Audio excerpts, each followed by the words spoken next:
আসসালামু আলাইকুম ওয়া রাহমাতুল্লাহি ওয়া বারাকাতুহু। প্রিয় শিক্ষার্থী ভাই বোনেরা, আজকে আমরা অষ্টম নম্বর অধ্যায়ের বৃত্ত অধ্যায়ের 7 নম্বর অনুশীলন অঙ্কটা অর্থাৎ জ্যামিতিটা সলভ করব। যেটা বলা আছে, দেখাও যে বৃত্তের দুটি জ্যা এর মধ্যে বৃহত্তম জ্যাটি ক্ষুদ্রতম জ্যা অপেক্ষা নিকটতর। সুতরাং এটা প্রমাণের জন্য আমরা যেটা করব, এটা হচ্ছে প্রথমে বৃত্ত অঙ্কন করব।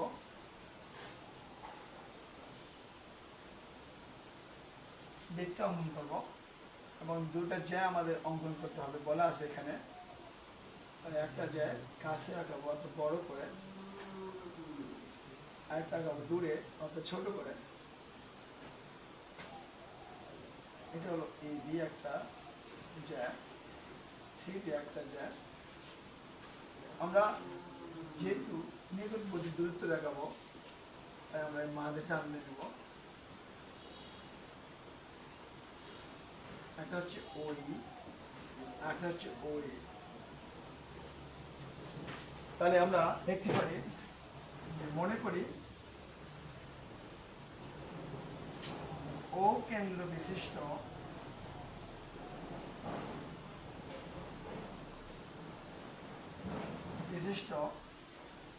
বৃত্তে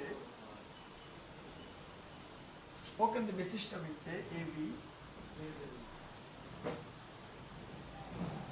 এবং সিডি দুইটি জ্যা যেখানে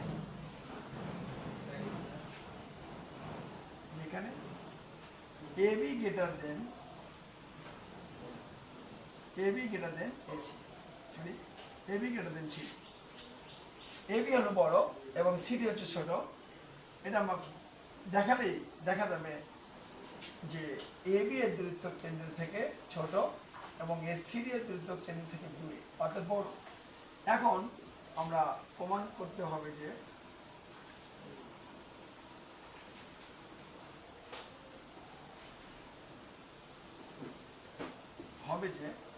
কি প্রমাণ করব, যে আমরা প্রমাণ করব ও ই লেস দেন ও এ।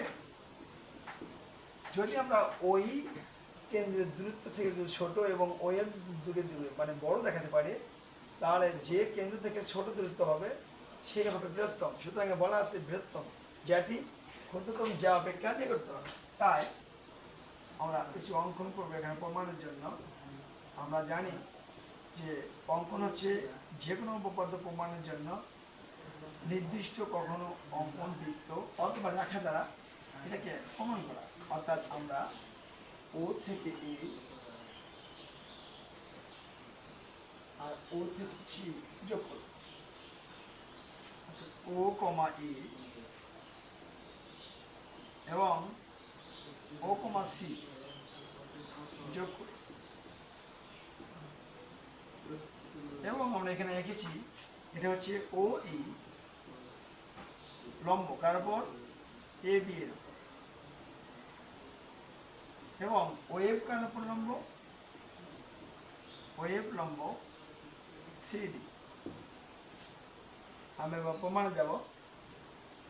বেজি একটা প্রমাণ, আমরা জানি এটা ভেরি ইম্পর্টেন্ট একটা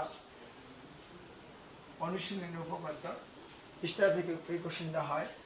সুতরাং আমরা যখন প্রমাণ লিখব তখন অবশ্যই মনে রাখবো যে যেহেতু এখানে ত্রিভুজ গঠন হয়েছে, এখন এখান থেকে কিছু টপিকস আমি এখানে লিখে রাখতে পারি। এটা হচ্ছে যে আমরা জানি যে কোনো কেন্দ্র থেকে যদি কোনো জ্যায়ের উপর অঙ্কিত লম্ব হয়, তো ওই জ্যা এই এ বিকে দুটো অংশে বিভক্ত করে, অর্থাৎ এই ইকুয়াল বি, এটা সমান হাফ এ বি লিখতে পারি আমরা। একই অবস্থা এখানেও ওয়েভ কাকে সমদ্বিখণ্ডিত করে, সিডিকে। অর্থাৎ আমরা বলতে পারি সিএফ ইকুয়াল ডিএফ, এটা ইকুয়াল টু হাফ সিডি। এখন আমরা এখানে আসি, অর্থাৎ আমরা বলতে পারি এ বি গ্রেটার দেন সিডি। যেহেতু আমরা এবিকে বড় করে আঁকাইছি এবং সিডিকে ছোট, সুতরাং এবি গ্রেটার দেন সিডি। আমরা ইচ্ছে করলে উভয় পক্ষে যদি হাফ দ্বারা গুণ করি, তাহলে আমরা হাফ দ্বারা গুণ করলে আমরা এই অপশনটা পাবো, এ এবং সি এফ। যেহেতু এই এবং সি এফ এই পাশে ত্রিভুজটা গঠন হয়েছে, অর্থাৎ আমরা বলতে পারবো এবি এ পাশে হাফ দ্বারা গুণ এবং সিডি এ পাশে হাফ দ্বারা গুণ। তাহলে যদি আমরা হাফ হাফ এবি এখানে লিখি, চেঞ্জ করি, হাফ এবি সমান বি, অথবা এই লেখা সম্ভব। সুতরাং যেহেতু এই প্রয়োজন, তাই আমরা এখানে এই লিখবো। হাফ সিডির সময় আমরা লিখতে পারবো ডিএফ লিখতে পারবো, সিএফ লিখতে পারবো, কিন্তু যেহেতু আমাদের সিএফ এর পাশে ত্রিভুজ গঠন হয়েছে, সুতরাং আমরা সিএফ লিখবো সমীকরণ নাম্বার 1। আচ্ছা, বুঝতে পেরেছ? আমরা একটু মিশাবো, আমাদের জায়গা খুবই কম, যার কারণে আমি উপর থেকে একটু মিশিয়ে দেবো। মানে ইতিমধ্যে এটা লিখে নিয়েছ আশা করছি। আমরা এখন ত্রিভুজে আসবো। এখানে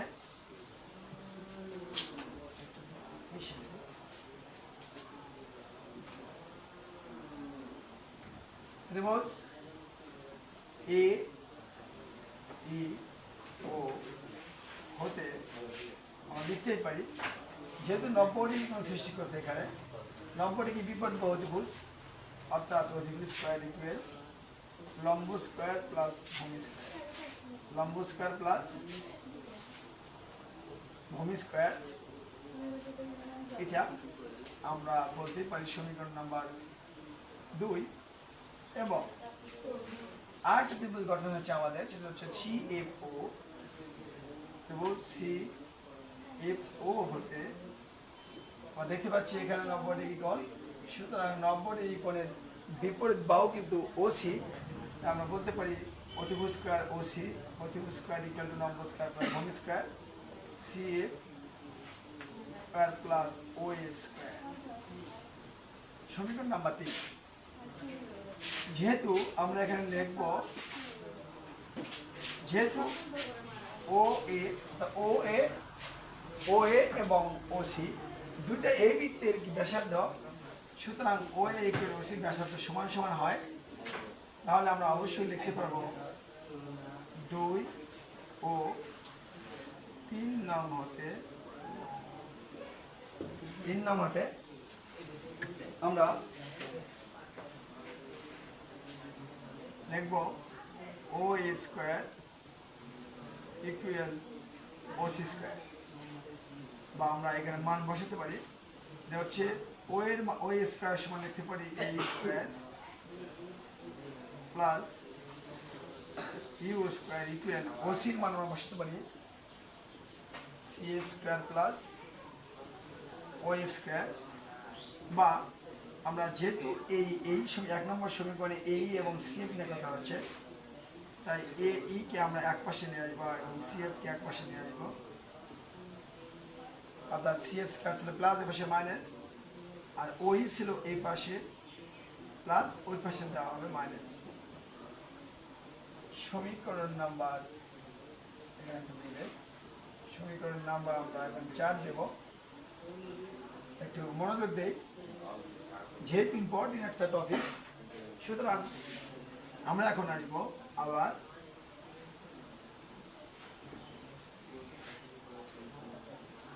1 নম্বর। 1 নম্বর হতে যদি আমি লিখি এখানে, তাহলে আমরা দেখতে পাবো 1 নম্বরে ছিল এ ই গ্রেটার দেন ছিল হচ্ছে অবশ্যই সিএ। এখানে আমরা উভয় পক্ষে বর্গ করবো, কারণ এখানে আমাদের বর্গীয় মান আছে, তাই A square greater than CF square. আমরা সিএফ এই পাশে পার করে নিয়ে আসবো, অর্থাৎ A square minus CF square greater than এই পাশে কিছু না মানে 0 হবে। তোমার নিশ্চয় বুঝতে পেরেছ যে পার করে নিয়ে আসলে কিছু থাকে না থাকলে মানে 0 হয়।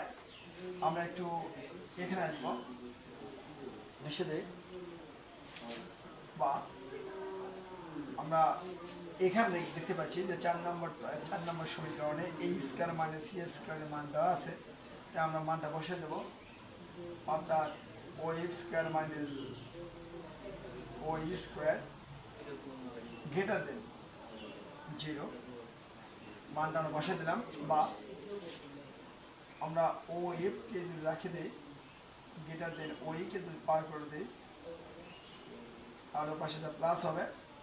উভয় পক্ষে বর্গমূল যদি আমরা করে দিই, অর্থাৎ যদি এরকম করে বর্গমূল করা হয় তাহলে মানে কোনো পরিবর্তন হয় না, যেহেতু আমাদের প্রমাণে ওই গ্রেটার দেন ও এফ গ্রেটার দেন ওই দেখাতে হবে, সুতরাং স্কোয়ার রুট কাটা যাবে ও এফ গ্রেটার দেন ওই। অতএব আমরা এটাকে এভাবে লিখতে পারি, অতএব ও ই লেস দেন ও এফ। কেউ শিক্ষার্থী বন্ধুরা আমাদের প্রমাণ হয়ে গেছে, আমরা যেহেতু বলে দিয়েছি যে ওই দূরত্ব যদি আমরা ছোট দেখাতে পারি ও এফ থেকে, সুতরাং দূরত্ব যার ছোট সে কেন্দ্রের নিকটবর্তী, আর দূরত্ব যার বড় সে কেন্দ্র থেকে একটু দূরে।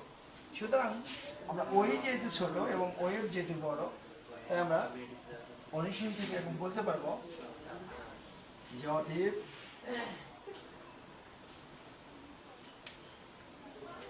আমরা এখানে অবশ্যই ভাষা লিখব।